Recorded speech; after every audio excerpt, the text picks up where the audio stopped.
Good morning, students. Welcome to APN online classes. Myself Sandeep Kumar, your computer teacher. Let's start with computer science class. In last class, then we have completed our topic series. Today we are going to start the topic data frame from chapter number 2. आज हम लोग क्या करेंगे, data frame को detail से study करते हैं और डेटा फ्रेम को कंप्लीट होने के बाद में जैसे कल मैंने आपको पीडीएफ भेजी थी क्वेश्चंस की, उसको हम क्या करेंगे, सोल्व करेंगे. ओके, तो स्टार्ट करते हैं डेटा फ्रेम. सबसे पहले इसका इंट्रोडक्शन. डेटा फ्रेम की डेफिनेशन क्या होती है? डेटा फ्रेम में जो टू डायमेंशनल एरे का मीनिंग है ऐसा एरे जिनकी वैल्यूज को रो एंड कॉलम दोनों में सेव किया जाता है. तो डेटा फ्रेम में जो टू डायमेंशनल एरे होता है. जिस तरीके से हम लोगों ने सीरीज को डिफरेंट मेथड से क्रिएट किया था, उसी तरीके से क्या करेंगे, डेटा फ्रेम को भी डिफरेंट मेथड से हम क्रिएट कर सकते हैं. तो हम स्टार्ट करते हैं डेटा फ्रेम में. डेटा फ्रेम में हमारा फर्स्ट टॉपिक है क्रिएशन ऑफ डेटा फ्रेम. सबसे पहले क्या करेंगे, क्रिएशन ऑफ डेटा फ्रेम. इस टॉपिक को हम लोग स्टडी करने वाले हैं. ऐसे कौन-कौन से डिफरेंट मेथड होते हैं जिनसे हम डेटा फ्रेम को क्रिएट कर सकते हैं. तो सबसे पहले हम लोग करेंगे create a blank data frame. सबसे पहले हम स्टडी करेंगे create a blank data frame. यानी ब्लैंक डेटा फ्रेम को कैसे स्टडी करेंगे. Create a blank data frame यानी सबसे पहले हमें क्या बनानी है, ब्लैंक डेटा फ्रेम बनानी है. तो जैसे हम लोग सीरीज बनाने के लिए सीरीज फंक्शन को यूज में लेते थे, उसी तरीके से हम लोग क्या करेंगे, डेटा फ्रेम को बनाने के लिए डेटा फ्रेम फंक्शन का यूज करेंगे. तो यहाँ से हम डेटा फ्रेम बनाते हैं. डेटा फ्रेम बनाने के लिए हमें सबसे पहले क्या होगा, पेंडास लैंग्वेज को इंपोर्ट करना है. तो हमारा पहला स्टेटमेंट होगा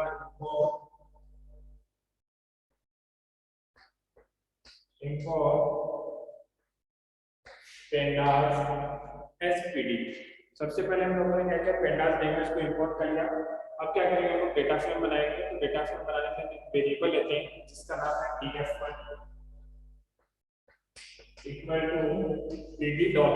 pd हो गया पेंडास लैंग्वेज का ऑब्जेक्ट, और डेटा फ्रेम बनाने के लिए फंक्शन का हम लेते हैं डेटा फ्रेम जिसका d कैपिटल होगा और f कैपिटल होगा, बाकी सारे लेटर्स का हम स्मॉल होंगे. तो हम लिखेंगे df1 equal to pd dot data frame. ये हमारा डेटा फ्रेम बनाने का फंक्शन होता है डेटा फ्रेम. अब क्या करना है कि हमें ब्लैंक डेटा फ्रेम बनानी है. तो ब्लैंक डेटा फ्रेम का मतलब होगा इस फंक्शन के पैरामीटर में कोई भी वैल्यू पास नहीं होगी. जब इस फंक्शन के ब्रैकेट में कोई भी वैल्यू या कोई भी पैरामीटर या आर्गुमेंट नहीं होगा, तो उस कंडीशन में जो डेटा फ्रेम बनेगी वो डेटा फ्रेम का होगी ब्लैंक डेटा फ्रेम होगा. हम इसको प्रिंट करवाते हैं. तो हम स्टेटमेंट लिखेंगे प्रिंट df1. जैसे हम इस df1 को प्रिंट कराएंगे तो हमारे पास जो आउटपुट स्टेटमेंट होगा, या आउटपुट जो डेटा फ्रेम होगी वो क्या होगी, हमने लिखा होगा रो, क्या ब्लैंक ब्रैकेट गिवन होगा, फिर हमने लिखा होगा कॉलम, इसके आगे आपको ब्लैंक ब्रैकेट गिवन होगा. ये ब्लैंक ब्रैकेट है, टू ब्रैकेट्स है. टू ब्रैकेट्स के पहला रो के लिए, दूसरा कॉलम के लिए. स्टार्टिंग में मैंने आपको डेफिनेशन में कहा था कि डेटा फ्रेम में two dimensional array. Two dimensional array का मतलब जो दो डायरेक्शन में सेव होते हैं. दो डायरेक्शन का मतलब तो रो एंड कॉलम दोनों में सेव होती है. तो हमारे पास ब्लैंक डेटा फ्रेम होगी, इसका मतलब रो ब्लैंक है, कोई भी रो नहीं है आपके पास, कॉलम भी ब्लैंक है, इसका मतलब कोई भी कॉलम नहीं है. यहाँ से जो डेटा फ्रेम क्रिएट हुई है कौन सी डेटा फ्रेम है, ब्लैंक डेटा फ्रेम है. तो डेटा फ्रेम क्रिएशन में पहला मेथड था create a blank data frame. तो यहाँ से ब्लैंक डेटा फ्रेम हमने क्या किया है, क्रिएट किया है. उसके बाद में सेकंड स्टेप है creation of data frame from the नंपाई array. अब सेकंड स्टेप में हम पढ़ेंगे नंपाई एरे से डेटा फ्रेम हम कैसे क्रिएट कर सकते हैं. तो सेकंड टॉपिक हमारा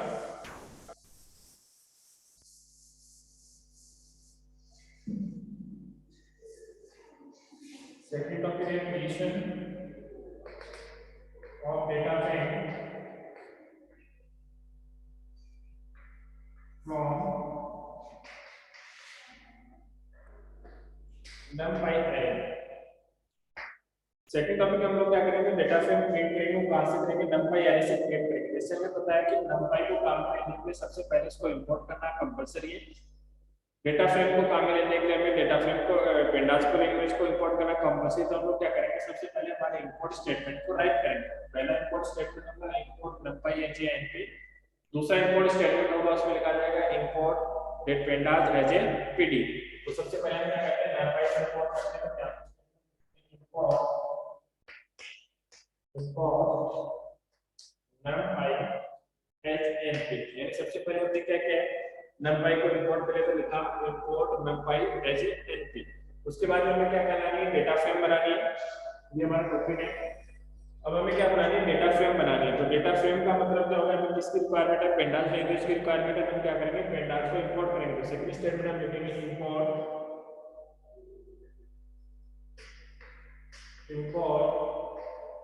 पेंडास एज पीडी। यहां से हम लोगों ने क्या क्या numpy array बनाने के लिए numpy की रिक्वायरमेंट थी, numpy को इंपोर्ट कर लिया, उसका ऑब्जेक्ट हमने बना दिया empty। डेटा फ्रेम बनाने के लिए हमें पेंडास की रिक्वायरमेंट थी, तो हमने पेंडास लैंग्वेज को इंपोर्ट कर लिया और उसका ऑब्जेक्ट बना दिया pd। अब हम क्या करेंगे, सबसे पहले हम array क्रिएट करेंगे। तो हमने एक वेरिएबल लिया है जिसका नाम है array1 equal to empty dot. अब देखो अरे बनाने के लिए जो फंक्शन काम में लिया जाता है दैट इज अरे। जैसे हम लोग सीरीज बनाने के लिए सीरीज फंक्शन को काम में लेते हैं, डेटा फ्रेम बनाने के लिए हम डेटा फ्रेम फंक्शन को काम में लेते हैं, उसी तरीके से अरे को बनाने के लिए अरे फंक्शन का यूज में लिया जाता है। अरे के अंदर क्या करते हैं, स्केलर वैल्यू पास करेंगे। तो स्केलर वैल्यू हमारे पास में है 10 20 30। अगर आपने इस अरे के ब्रैकेट में सिंगल स्केलर वैल्यू पास किया तो उस कंडीशन में आपका वन डायमेंशनल अरे क्रिएट होगा। अगर आपने मोर देन वन लिस्ट अगर आप यहाँ पे पास करोगे तो उस कंडीशन में आपका टू डायमेंशनल अरे वो क्रिएट होगा। ओके, तो हमने यहाँ से सिंगल लिस्ट को आर्गुमेंट के रूप में पास किया है। तो यहाँ से जो अरे क्रिएट हुआ वो कौन सा होगा, एक वन डायमेंशनल अरे होगा। उस अरे का नाम हो गया अरे वन। उसी तरीके से हम सेकंड अरे क्रिएट करते हैं, इसका मैंने लिखा array two equal to empty dot array, argument में पास किया है 30 40 एंड 50। ये हमारा क्या होगा, यहाँ से एक सेकंड अरे क्रिएट होता है।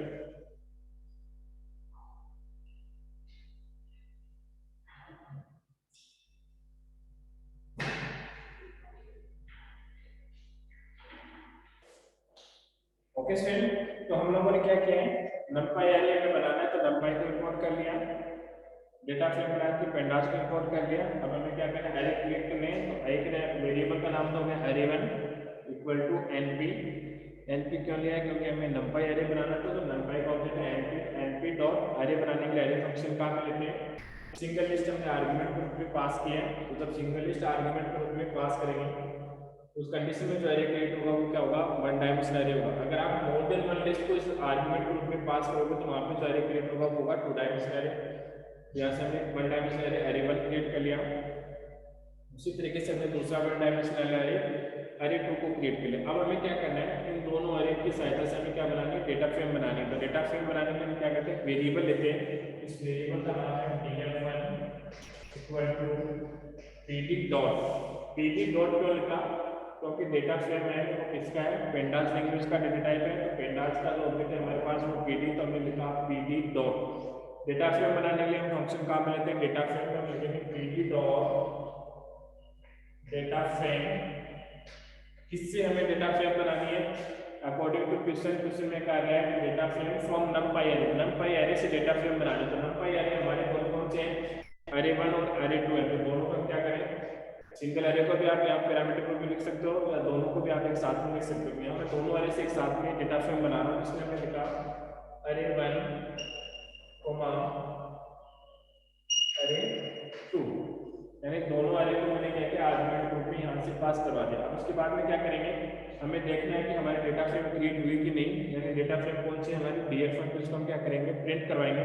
तो इसके लिए हम लोग लिखेंगे प्रिंट df1। जैसे हम प्रिंट df1 लिखेंगे तो हमारे पास जो डेटा फ्रेम प्रिंट होगी वो क्या होगी, अरे हमारे अरे से क्रिएटेड डेटा फ्रेम होनी चाहिए। तो डेटा फ्रेम बनाएंगे तो हमारे पास आउटपुट होगा वो क्या होगा, 10 20 30। यानी सबसे पहले array1 की डेटा फ्रेम बनेगी। array1 की वैल्यूज क्या है, 10 20 और 30। तो हमारे पास वैल्यूज होंगे 10 20 और 30। उसके बाद में कॉमा लगाकर हमने पैरामीटर पास किया है array2। तो array2 की वैल्यूज क्या है, 30 40 एंड 50। ये हमारे पास क्या होगी, डेटा फ्रेम क्रिएट होगी। फर्स्ट वाले एरे फर्स्ट से हो गए, सेकंड हो गया एरे सेकंड। अब क्या करेंगे, इनकी नंबरिंग करनी है। तो बाय डिफॉल्ट जो रो के इंडेक्स नंबर स्टार्ट होता है 0 से, तो 0 और 1। कॉलम के इंडेक्स नंबर स्टार्ट होते हैं डिफॉल्ट 0 से, लेते हैं होगा 0 1 2। तो ये हमारे पास जो एरे क्रिएट हुआ वो क्या है, टू डायमेंशनल एरे है। ठीक है, देन टू डायमेंशनल एरे भी हम इसको बोल सकते हैं या आप इसको डेटा फ्रेम भी बोल सकते हैं। ओके स्टूडेंट, तो ये होगा second method, creation of data frame from numpy array।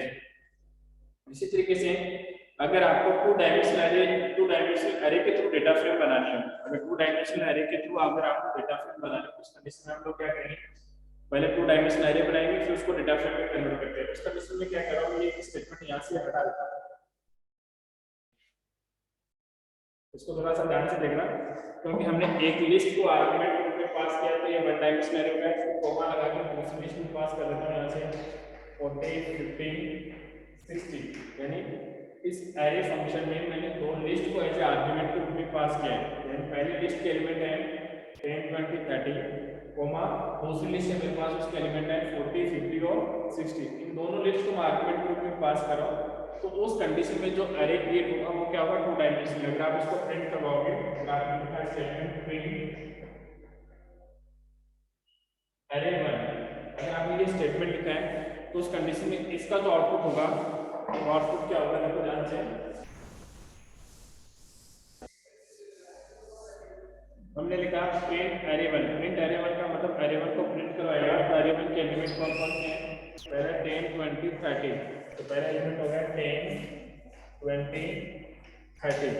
दूसरी लिस्ट हमारे पास क्या है 40 50 60, तो आउटपुट क्या हो गया 40 50 और 60। तो यहाँ से जो एरे क्रिएट होगा वो क्या होगा, एक टू डायमेंशनल एरे होगा।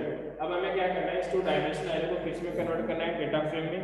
तो डेटा फ्रेम में जब इसको कन्वर्ट करेंगे तो क्या स्टेटमेंट लिखेंगे हम लोग, एक वेरिएबल लेते हैं जिसका नाम है df1, तो हमने लिखा df1 equal to pd dot data frame, inside the bracket हम क्या करेंगे, अरे को पास कराएंगे जिससे हमें डेटा फ्रेम बनानी है। तो हमारा अरे का नेम क्या है, अरे वन, का अरे वन, यानी अरे वन को हमने किस में कन्वर्ट कर दिया, डेटा फ्रेम में कन्वर्ट कर दिया। और इस डेटा फ्रेम का नाम क्या है, df1, इसको हम प्रिंट करवाएंगे तो स्टेटमेंट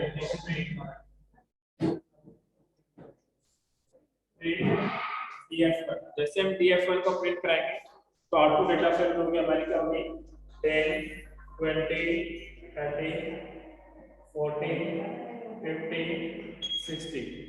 इंडेक्स नंबर करते हैं, रो का इंडेक्स नंबर 0 1, कॉलम का इंडेक्स नंबर 0 1 2। तो ये हो गया हमारा creation of data frame from two dimensional नंपाई array, यानी टू डायमेंशनल नंपाई एरे से डेटा फ्रेम को कैसे बना सकते हैं।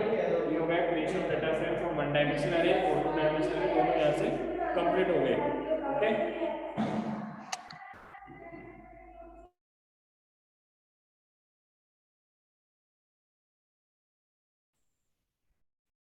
ओके। उसके बाद में नेक्स्ट टॉपिक हम पढ़ते हैं creation of data frame from the dictionary. Next topic है हमारा creation of data frame from the dictionary.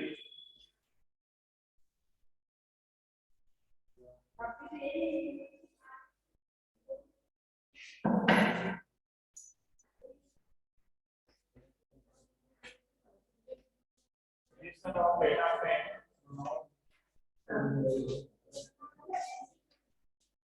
From dictionary. अब हम क्या करेंगे, डिक्शनरी से डेटा फ्रेम को बनाते हैं।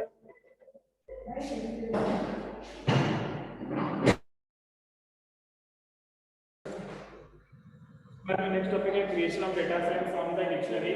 डिक्शनरी से हमें डेटा फ्रेम बनानी है, तो उससे पहले हमें क्या करना होगा, डिक्शनरी को क्रिएट करना होगा। जैसे हमें पता है कि dictionary is the combination of की value pair.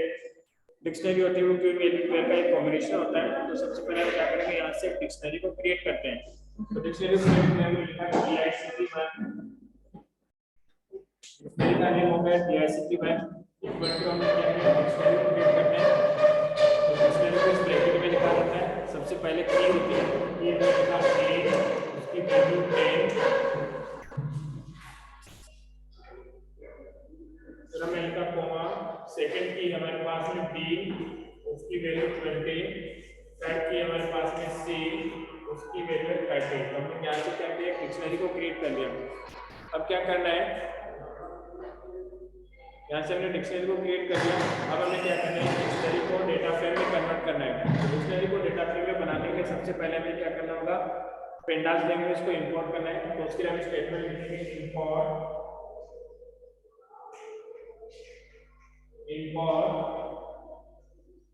Pandas as PD. सबसे पहले हम क्या करेंगे, पेंडास लैंग्वेज को इंपोर्ट करते हैं। पेंडास डाटा को इंपोर्ट करने के बाद डेटा फ्रेम बनाएंगे। तो डेटा फ्रेम के लिए हमने एक वेरिएबल लिया जिसका नेम है df1 equal to pd dot data frame. इससे हमें डेटा फ्रेम बनानी है डिक्शनरी से, और डिक्शनरी का नेम है dict1। तो इसको हम क्या करेंगे, इसके आर्गुमेंट को उसमें पास करवा देंगे। तो हमने लिखा df1 equal to pd dot data frame dict1। dict1 से क्या क्रिएट होगी डेटा फ्रेम, और डेटा फ्रेम का नाम हो गया df1। इसको हम प्रिंट करवाते हैं। तो हम लिखेंगे प्रिंट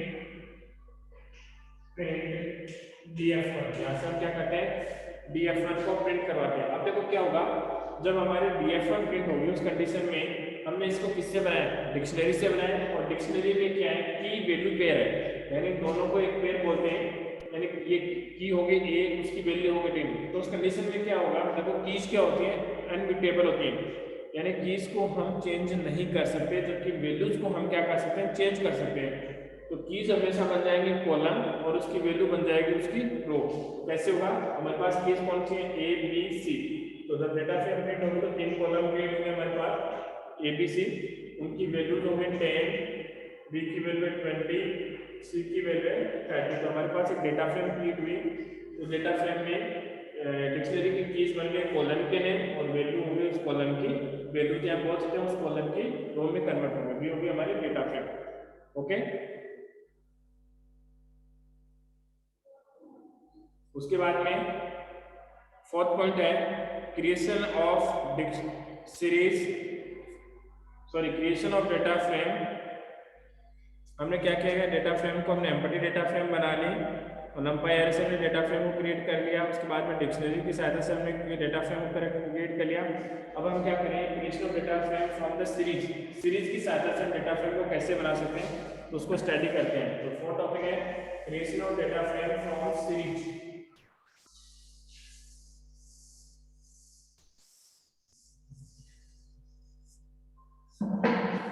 फोर्थ टॉपिक है creation of data frame from series. Series की सहायता से हम डेटा फ्रेम को कैसे क्रिएट कर सकते हैं। अब देखो क्या होता है, सीरीज की सहायता से हमें डेटा फ्रेम बनानी है।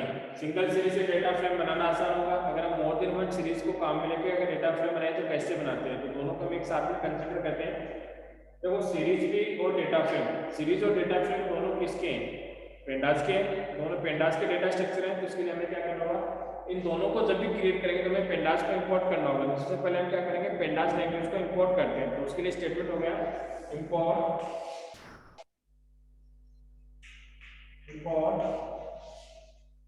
Pandas SPD.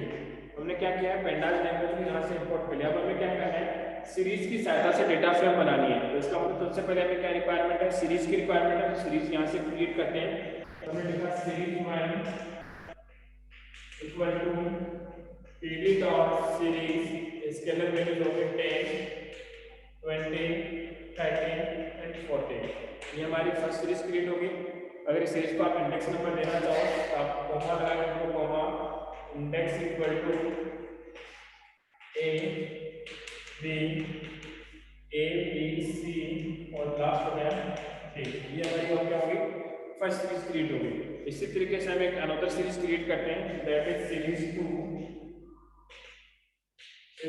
Equal to pd dot series, value हमने पास की 50, 60, 70 और 80, कॉमा इनके इंडेक्स नंबर डिफाइन कर लेते हैं जिसको बोलते हैं लेबल इंडेक्स। तो हमने लिखा index equal to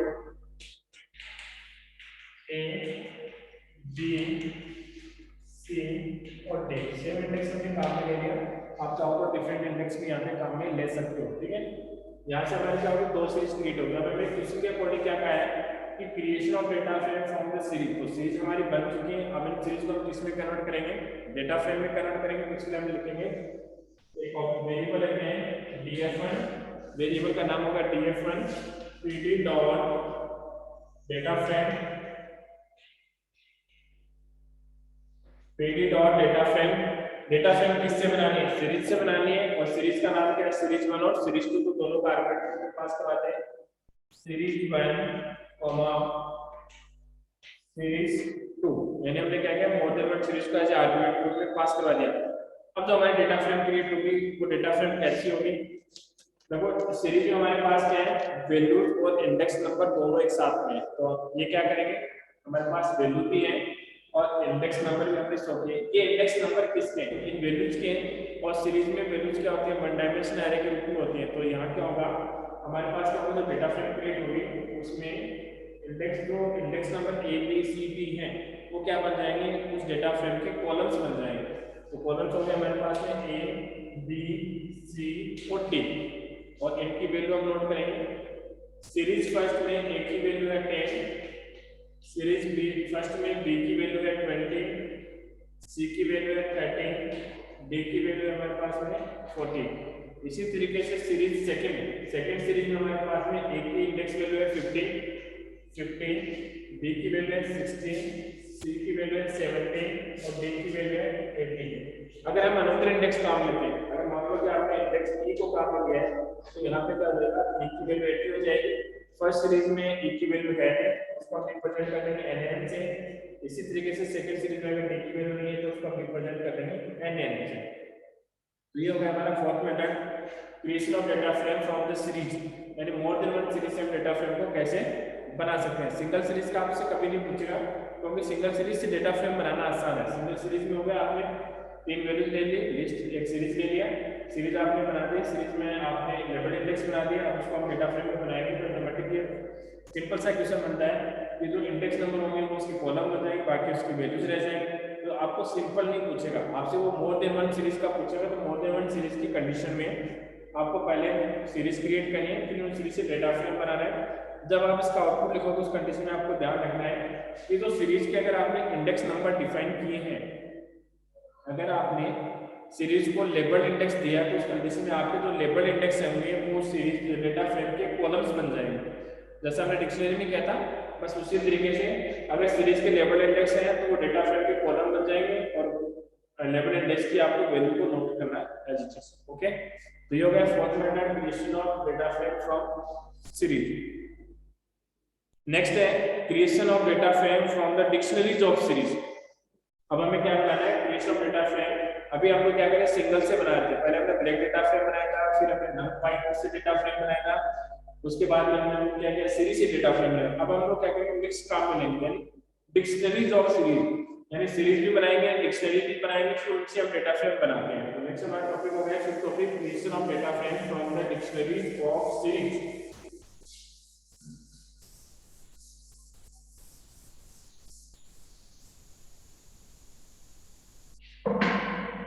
fifth topic है हमारा आज का क्रिएशन ऑफ डेटा फ्रेम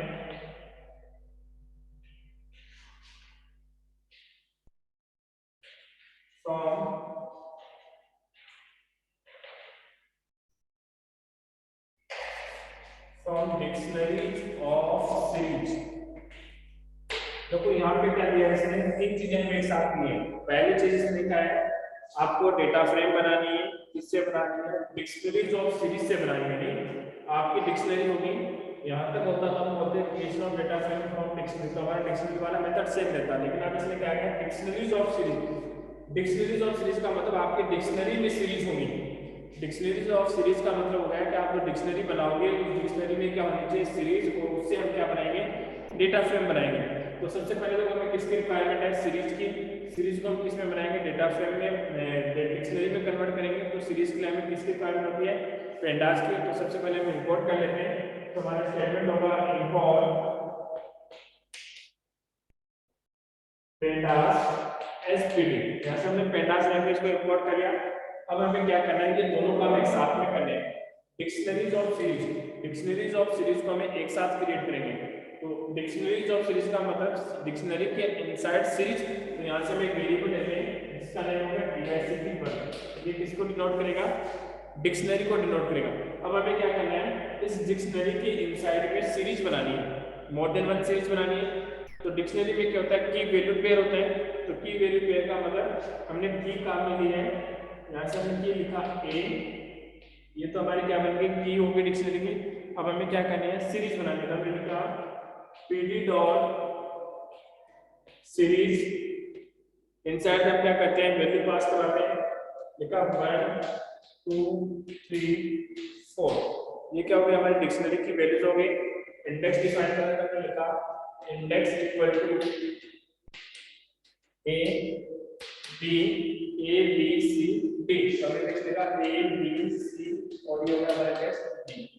ठीक है, ये हमारी होगी पहली सीरीज जिसका नाम होगा ए। अगर इसको अगर सीरीज के अकॉर्डिंग पढ़ेंगे तो इसका मतलब क्या हो गया, name of series A equal to PD dot series और ये होगा स्केलर वैल्यूज लीनियर वैल्यूज और इंडेक्स नंबर होगी ए बी सी डी।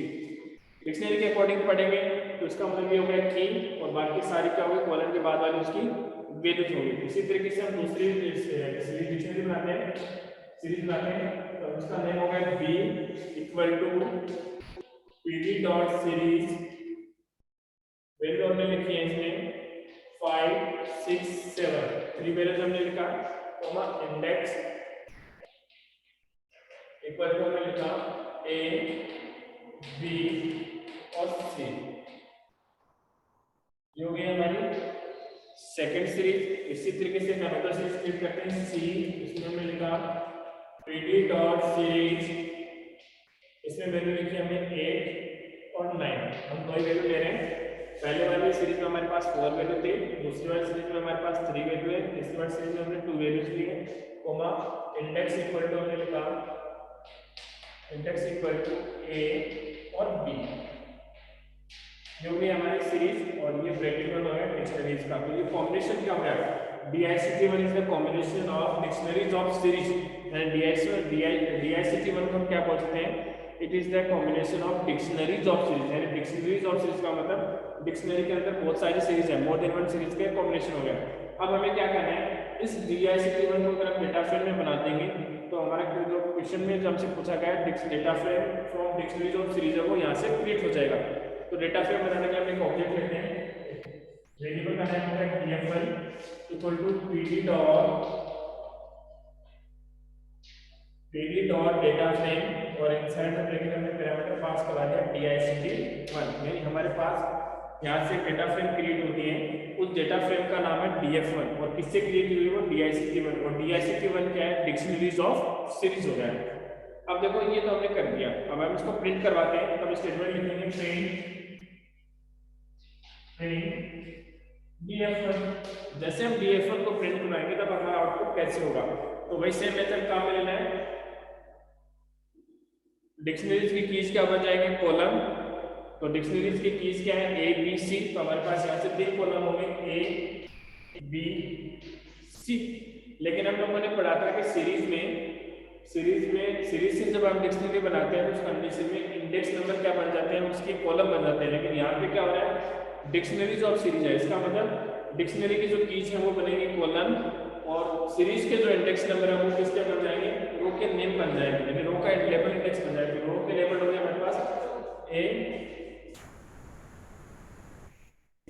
तो डिक्शनरीज ऑफ सीरीज में कॉलम ए की वैल्यू हमारे पास क्या है, कॉलम ए की वैल्यू है 1 2 3। तो कॉलम ए की वैल्यू होगी 1 2 3 और 4।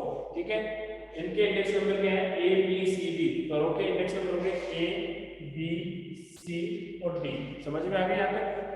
तो थोड़ा सा कंफ्यूजन करने वाला है, डिक्शनरीज ऑफ सीरीज बोला है तो डिक्शनरीज की जो कीज होंगी वो बन जाएंगी कॉलम के नेम। तो डिक्शनरी की की थी ए, 2 कॉलम नेम बन गया एक। उसके बाद में इस डिक्शनरी में सीरीज है, सीरीज हमने लगाई है। सीरीज में हमारे पास 4 वैल्यूज है 1 2 3 4 और हमने आगे इंडेक्स भी बना रखे हैं। लेकिन जब हम लोगों ने डिक्शनरी सीरीज से डेटा फ्रेम को जब क्रिएट किया था तो उस कंडीशन में जो सीरीज के लेबल इंडेक्स थे वो कॉलम बने थे। लेकिन यहाँ पे क्या होगा, सीरीज के जो लेबल इंडेक्स है वो उसके क्या बन जाएंगे, रो के लेबल इंडेक्स बन जाएंगे। रो कितनी है, ए बी सी डी। रो होगी ए बी सी डी, ए की वैल्यू 1, बी की वैल्यू 2, सी की वैल्यू 3 और डी की वैल्यू होगी 4। अब चलते हैं सीरीज बी, सेकेंड सीरीज है। तो डिक्शनरी की है बी, तो बी तो बन गया उसका कॉलम का नेम। वैल्यूज है उसकी 5 6 7 और किसकी वैल्यू है ए बी सी। तो ए की वैल्यू होगी 5, बी की वैल्यू होगी 6, सी की वैल्यू होगी 7, डी की वैल्यू इसमें है नहीं तो वो क्या होगी एन। ओके, फिर उसके बाद में नेक्स्ट सीरीज हमारे पास है सी। ये डिक्शनरी की कीज है, तो ये बन गया कॉलम सी। इसकी वैल्यूज है 8 और 9 और 8 और 9 किसकी वैल्यूज है, ए और बी की वैल्यू। तो ए की वैल्यू होगी 8, बी की वैल्यू होगी 9, सी की वैल्यू इसमें है नहीं, मिसिंग है तो हम उसको रिप्रेजेंट कर देंगे NN, डी की वैल्यू भी इसमें मिसिंग है तो उसको हम रिप्रेजेंट कर देंगे NN। तो जो हमारे पास आउटपुट डेटा फ्रेम है वो आउटपुट डेटा फ्रेम ये रहेगी। ओके, तो ये हो गया creation of data frame from the dictionaries of series. Dictionaries of series का मतलब पहले हमने डिक्शनरी बनानी है उसमें मोर देन वन सीरीज होगी तो हमने DICT1 बना लिया, मोर देन वन सीरीज हमने यहाँ से क्रिएट कर ली। इसको हम जब डेटा फ्रेम में कन्वर्ट करेंगे तो इसका आउटपुट ये होगा। अब जब आप आउटपुट लिखो उस कंडीशन में ध्यान रखना है, अगर डिक्शनरी है, डिक्शनरी से अगर आपने डेटा फ्रेम बनाया तो डिक्शनरी की जितनी भी कीज हैं उन सबको कॉलम बना दो, ठीक है। उसके बाद में इनसाइड देखो डिक्शनरी के क्या है, अगर लिस्ट है तो लिस्ट में जो वैल्यूज है वो उस डिक्शनरी की वैल्यू होंगी, लेकिन ध्यान रखना है अगर लिस्ट में अगर आपने लेबल इंडेक्स काम में लिया है, लेबल इंडेक्स का मतलब आपने यूजर डिफाइंड इंडेक्स काम में लिया है तो क्या होगा, आपको यूजर डिफाइंड इंडेक्स होंगे, लेबल इंडेक्स होंगे, वो क्या होंगे उस डेटा फ्रेम के रो के इंडेक्स बन जाएंगे, रो के लेबल इंडेक्स बन जाएंगे। और अगर हम ऐसे देखें तो सिंपल सा तरीका है कि होगी ए और उसकी वैल्यूज होगी 1 2 3 4, तो ए की सारी वैल्यूज होगी 1 2 3 4, ठीक है। उसके बाद में की होगी बी, बी की सभी वैल्यूज है 5 6 7, तो बी की वैल्यू होगी 5 6 7, जो मिसिंग होगी उसको NN से रिप्रेजेंट कर दिया। नेक्स्ट है हमारे पास की सी, उस कॉलम का नेम होगा सी, उसकी वैल्यूज होगी 8 9, जो मिसिंग है उसको NN से रिप्रेजेंट कर दिया। यहाँ तक का हो गया।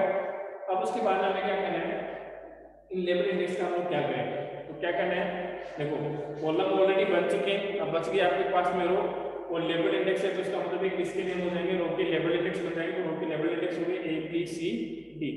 ये हो गया creation of dictionary from the creation of data frame from dictionaries of series. Okay student, उसके बाद में हम कल पढ़ेंगे different types of operation on dictionary के, हम डिक्शनरी डेटा फ्रेम पर कौन कौन से ऑपरेशन कर सकते हैं, और उसके बाद में न्यूमेरिकल। आपको जो मैंने PDF फाइल भेजी है उसको आप कंप्लीटली सोल्व कर लीजिए, और कल मैं एक दूसरी PDF फाइल आपको भेजने वाला हूँ, और जो पहले वाले जो हमने PDF भेजी है पेपर फर्स्ट भेजा है कल आपको, उसके क्वेश्चन आंसर हम कल बोर्ड पे सोल्व करेंगे। Okay student, thank you, have a nice day.